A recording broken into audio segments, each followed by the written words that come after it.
Assalamu alaikum. You're listening to the Niqabi Diaries series by The Pen, the sound of sisters raising their voices with the written word. I'm your host, Samar, and thank you for listening. Don't forget to like, share, and subscribe.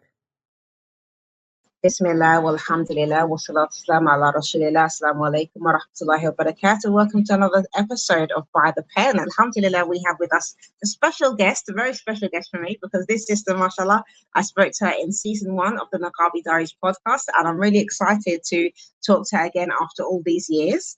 Alhamdulillah, she has released a book or is about to release a book, inshallah. So she's going to talk to us about it today, inshallah. So, Sister Atiyah, could you please introduce yourself for the listeners who haven't heard about you before and tell us about your new book, inshallah?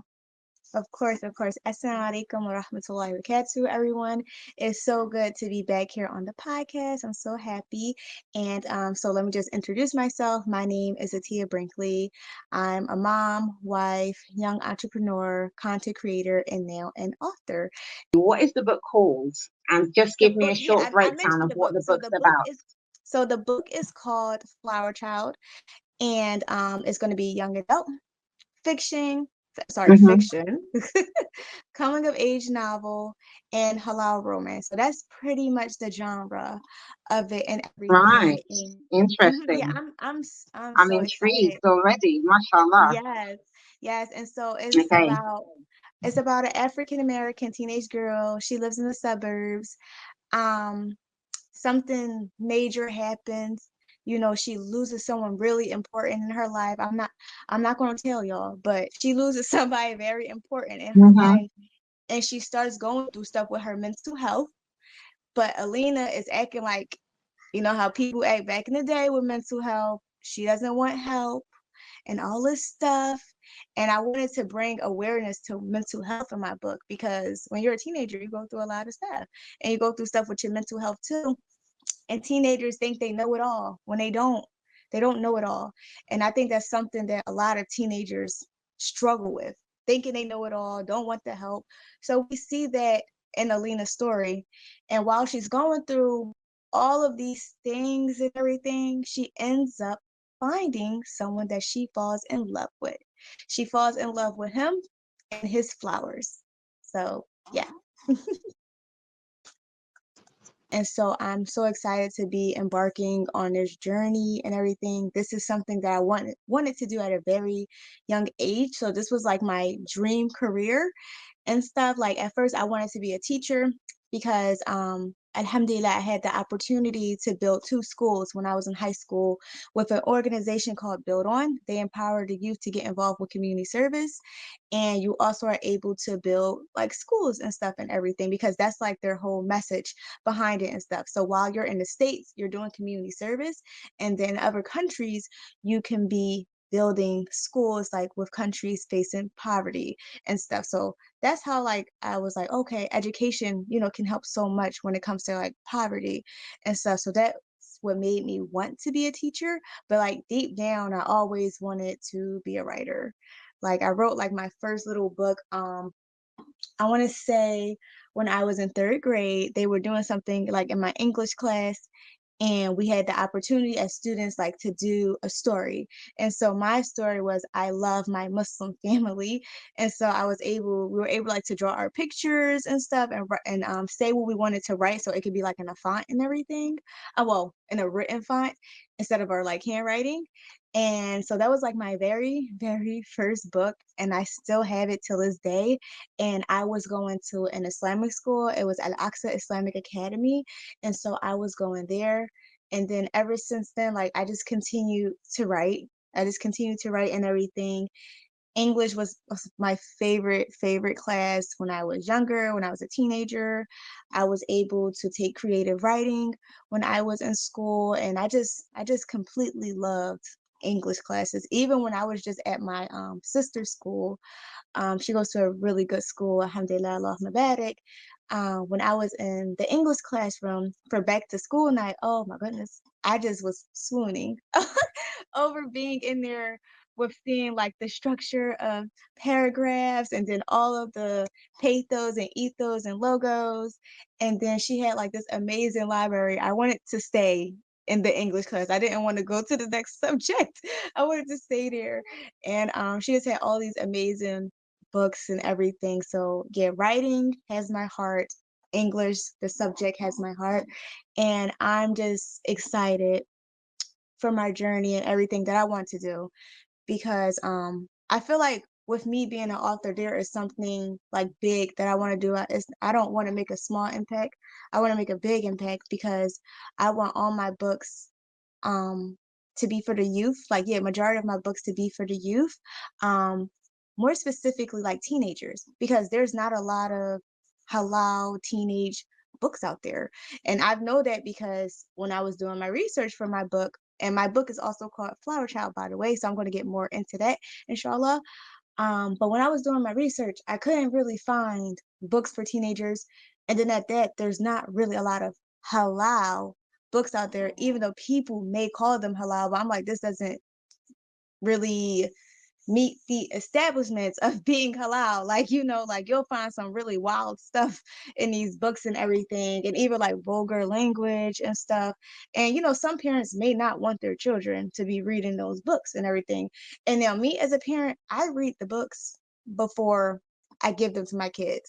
One, because I'm a parent, and then two, I'm a reader, so I'm curious.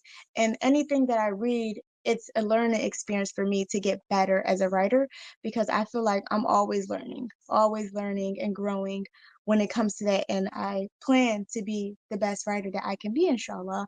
And so, yeah, the books was wild out there. Like the only book that I really, really like the most that's at the top of my list is the book by Naima B. Robert, She Warrior Trainers.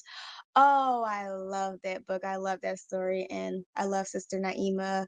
May Allah reward her for all the books that she has put out here and everything. And I've also taken like some free workshops from her. And she has also helped me a lot with being an author as well, because like she'll answer my questions and everything. So may Allah reward her and mean. But yeah, and I just couldn't find what I was looking for. And then also there wasn't really a lot of African American people in these books. I'm African American and I'm from Philadelphia, and there's actually a very huge demographic of African American Muslims here in Philly. And so I couldn't find any of that. So I'm just like, where's the Black people? Where's the Black love? Like, what is going on? There are other ethnicities and stuff. Like, I would be able to relate to a book on like us being Muslims, but not on like a personal level and stuff. And when you can representation is definitely important, isn't it? Yes, exactly. So it's a book is very significant to someone if they can relate to it, like way more significant to them. And it's a book that they won't forget. And so I was like, I need to write books for African American kids. I was like, that's something that I have to do. Whoa, sorry. African American Muslim children. I need to write books for them. And so that's something that I want to do. I want to put more books out there that they'll be able to relate to, and they'll be able to be like, hey, I'm in this book. Representation is very important and stuff, and the religion is important. So I put two things that were very important to me in my book Flower Child. And my main demographic for Flower Child is teenage Muslim girls, or like preteens and stuff, because I want them to know that it is okay to be Muslim. It's okay to love your religion. It's okay to love your hijab and stuff, even if you get called the haram police, or you get called you're being, what is it called, you're doing too much or whatever, and all that other stuff. Like, it is okay to be Muslim. It is okay, you're Muslim. Embrace that. Be unapologetically, I hope I said that right, it's Muslim. Just Yes, mashallah. It's a beautiful thing. And I want It to is, encourage that. alhamdulillah. Yes, I want to encourage that in the community, Alhamdulillah. because I know it can be hard as with being a teenager. Like, this is a very crucial point in their life. Like, I mean, Definitely. every point in your life is important. Like your childhood, when you're a Mm-hmm. child.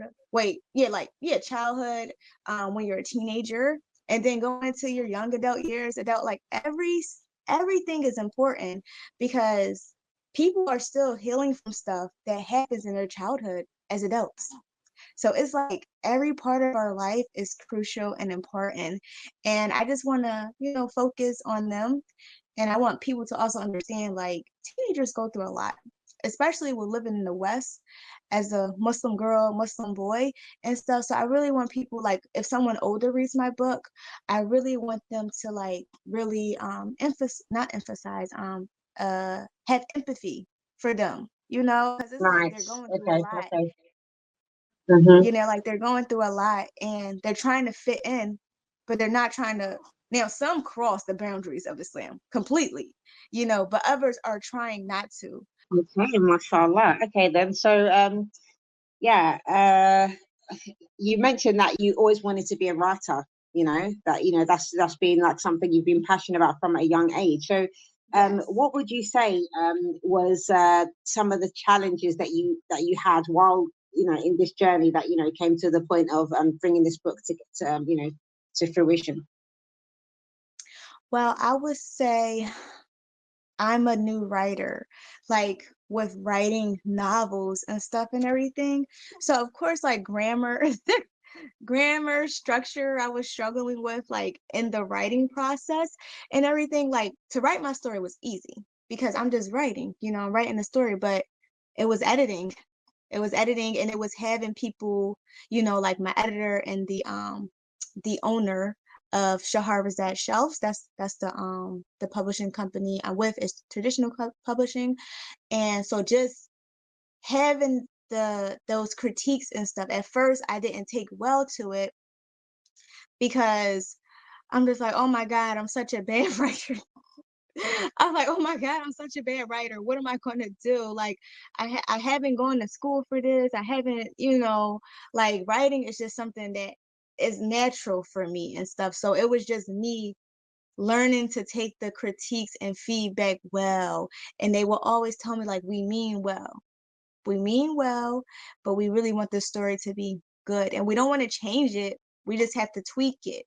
Like, we have to tweak some things. We have to take this out and stuff, because like the story is pretty much like still the same, but there are changes from like the original Flower Child. Like my Umi, she actually was able to read the original Flower Child and stuff and everything, because I was sending it to her as I was writing, because I loved her reactions and feedback that she would give me.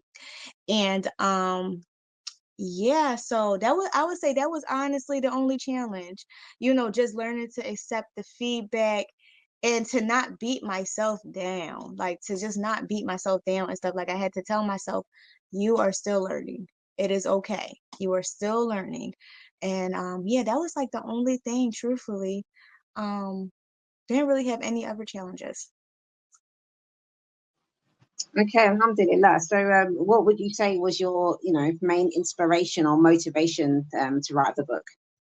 So, um, this all happened because I was writing to my younger self. I was writing to my younger self, and I just had like a passage, and then I left it alone. And then I was talking to like my pen pal, Rashida, and then I was talking to my companion, Jenna Uthman, and we were just sharing like writing and stuff. Like we were sharing our stuff, and I sent it to both of them, and it's like, where's the rest? And I'm like, what? Like, what do you mean? Where's the rest? I was just writing some. They were like, oh, well, this is good. You need to keep writing and everything, because this might be a great story.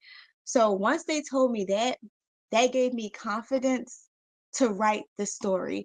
And so out of nowhere, I came up with a story because, well, I guess with being a writer, naturally, I'm able to come up with like characters and story pretty quickly.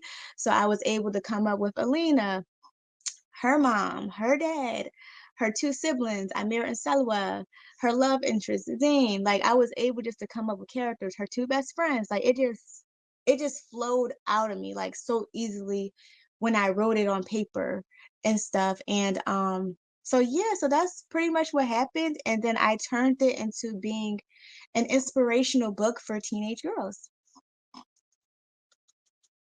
Well, teenage Muslim girls, to be more specific, but yeah.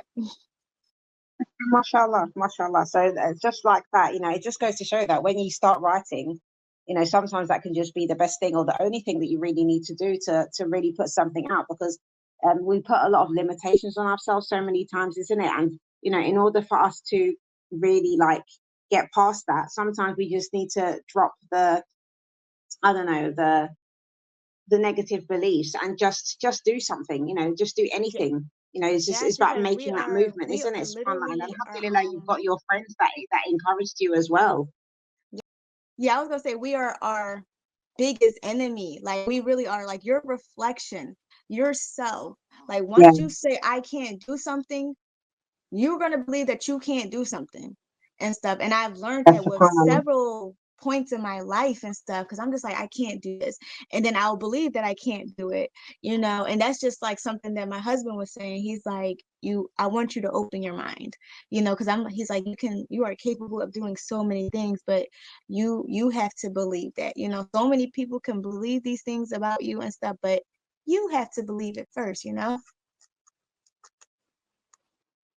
Absolutely. So I was going to ask you as well. You mentioned, you know, two friends. Then you've just mentioned your husband as well. Who would you say have been your biggest supporters during the course of writing this book? Oh man, I would definitely say like my husband, family and friends, and of course my mom. Like, and it's so crazy. Like she has always been such a big supporter, like in my entire life. Like with anything I want to go through, like physically, she's not here. You know, she's here, she's in jail. But like when she calls, she'll ask she's asked me about the book. She'll when she's finished her chapter, she'll be like, "Where's my next chapter?" Where's my next chapter of Flower Child, sis? Like, what's going on? And so yeah, like my Umi for sure was my biggest is and was my biggest supporter when I sent her the original Flower Child out. And I'm also working on something else, so I'm sending her that, and she actually read it, so she's excited for that story too, you know. So definitely my mom for sure, but like everyone else too, of course, but definitely my mom. Alhamdulillah, alhamdulillah. May Allah bless her and make Amen. things easy for her. I mean, I mean, Amen. subhanallah. So, I wanted to ask you as well. Like, you know, we talked a little bit about how, you know, we can be our own worst enemies sometimes. So, what kind of advice would you give to other sisters who, you know, who've come from, you know, like being on a similar journey like yourself, where they're interested in writing maybe, but you know, they don't feel like that they have the confidence to put a book out, or they haven't really taken themselves seriously that, you know, they could get to that point. What advice would you give them? I would give them first thing first, be kind to yourself. Be kind to yourself, be nice to yourself. Especially if you're kind to everyone else, you need to also be kind to yourself. The second thing would be just to start. Like if you really want to write, just start. Like I'm not saying send your stuff out there just yet, but like start writing, you know. And if you think you need to hone in your skills, there's like a bunch of free master classes, workshops online. Even check out YouTube. They have there are writers on YouTube who want to help people and stuff. Bloggers as well, who people who write. So just look up those resources and stuff. Then when you're feeling confident, write your story. You know, like write your story. There are so many different kinds of stories out there, so many similar stories, but what makes someone's story stand out is the author and what they write and stuff. Like you are going to make it different because you're writing this story. Everyone's story is not the same. It's not a replica. We may have similarities and stuff, but it's not going to be exactly the same, you know. And that's kind of discouraged people because they're like, oh well, I don't want to copy this person and stuff. And it's like we got to think about it. When we go in the supermarket, we see all of these groceries, right? We see eggs, we see bread, we see milk, but guess what? It's all the same thing, right? What makes them different? Some eggs are cage free, some eggs are pasteurized, some eggs are this. Okay, milk. Some milk is whole milk, 30% milk, almond milk, like almond milk, what else? Oat milk. Okay, they're different kinds, but guess what? They're all the same. It's it's everyone can eat out here, basically. You get what I'm saying? So don't let that discourage you, you know, at all, because your story is going to be different because you're writing your story, you know. And So once you do that and you get that out the way and you get out your own way, then you will flourish. You'll bloom, flourish. You know, if you're Muslim, listen to this. Continue to put your trust in Allah subhanahu wa ta'ala. Make dua. Get up in the third of the night. Make sincere dua and everything, and follow your dreams. If this is something that you want to do, follow your dreams. And it does not matter how old you are. It does not matter how old you are. You can follow your dream at 18, 25, 30, 45, 56, 70. If you're alive, breathing, and you have dreams, get up, chase your dreams. Yes, we know we'll be here in the hereafter too, but right now, really cherish your time and stuff. Live how you want to live. Live your life to the fullest.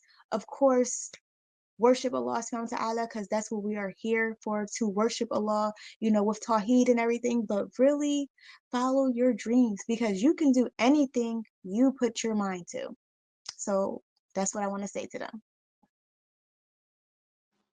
MashaAllah, Allah Mubarak. That's such beautiful advice, sister. I think I'm gonna cut a clip from that and actually like save it specifically, because that's really beautiful and lovely advice. So finally, where can we get hold of your book? Okay, so I believe Shahara's at Shelves. They have a website, so they'll have like all the links on there. And so most of the places will be, you can go to their website where they'll have all the links in my book. Second will be Amazon, Barnes and Nobles. They even mentioned that it may be in some Target. So Target is a store here that we have in America. And also I'm trying my best to get them in like some bookstores here, like that's in Philly, like local bookstores.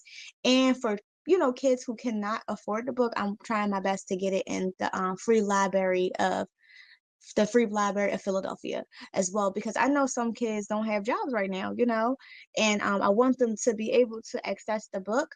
And so yeah, so today the cover reveal is happening. I'm very, very, very excited about that. I cannot wait for you guys to see the cover reveal. And the book will be officially coming out, I believe, February 4th, 2025. Inshallah, we're looking forward to that, sis. Can't wait. So Yes. I'd love to have the links so that we can put them in the description Yes, box. I'll be sure to send you Inshallah. everything. No worry. Fantastic, fantastic. So yeah, like I'm really excited about this book. I can't wait to read it. And to be honest, you know, since I started this podcast, I mean, I'm not really one for reading fiction, but since starting this podcast, I've read a few fiction books from some of the sisters that I've spoken with, and they've just been, you know, I've always loved them, you know, mashallah, like really like Inshallah. I've just enjoyed them. That's all I can say. I'm not, as I said, I'm not really a fiction reader in general, but I've enjoyed the books I've read so far from sisters, mashallah. Like, you know, it's nice to see that my sisters have so much talent. I love about it. It's really Yes, exciting as well. And, yes. you know, when people come forward and they're sharing their different perspectives, subhanAllah. So it's just a nice community in general. I think it's really lovely to, you know, to see, alhamdulillah. So I'm really excited about this book. So yeah, Yes. so any final thoughts or anything that you want to share before we close, inshallah? So I think I pretty much mentioned everything, but like whoever does buy the book, thank you, thank you, thank you. Like I'm going to really like appreciate it and everything. In the future, inshallah, I do plan to self-publish and everything, so I'll be able to have like all my royalties and stuff, but I'm excited. Like I know I'm not going to make much from this book, but that's okay. You know, this is just my book getting out there. This is my baby getting out there because this is my first book.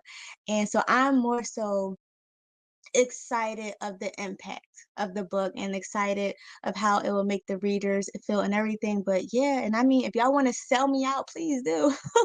Please do sell me out, inshallah. But I'm just excited for y'all to read Alina's story and to get to know all the characters in the book and to just really feel inspired after you're done reading the book, inshallah. Inshallah, sister, inshallah. Barakallah feekum. It's been really lovely speaking to you, and I'm looking forward to this book and the other books that you have inside of you that, you know, Yes, to there come will be out, to more be books honest. in the But, future, you know, you inshallah, did of say that course. you've got a lot of ideas, so I'm definitely looking forward to, you know, many books from you, inshallah, in the Inshallah. future. Inshallah. Take care, sister. Assalamu alaikum wa rahmatullahi wa barakatuh. Wa alaikum assalam wa rahmatullahi wa barakatuh.